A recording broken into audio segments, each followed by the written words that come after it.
Let us find the correct plot for Henry's law. According to Henry's law, P equal to Kh into X.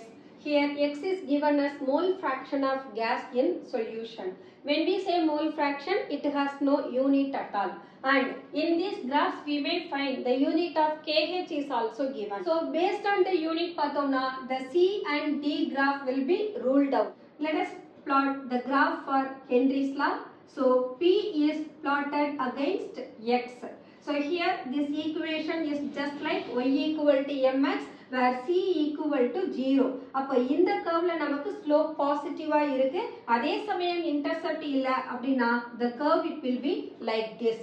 Then let us take log on both sides. For this equation here log p is plotted against log x and this is what?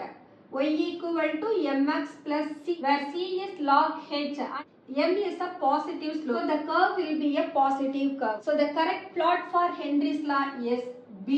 உங்களுக்கு இந்த video பிடிச்சிருந்ததுனா like பண்ணுங்க, share பண்ணுங்க, comment பண்ணுங்க and subscribe பண்ணுங்க. Thank you.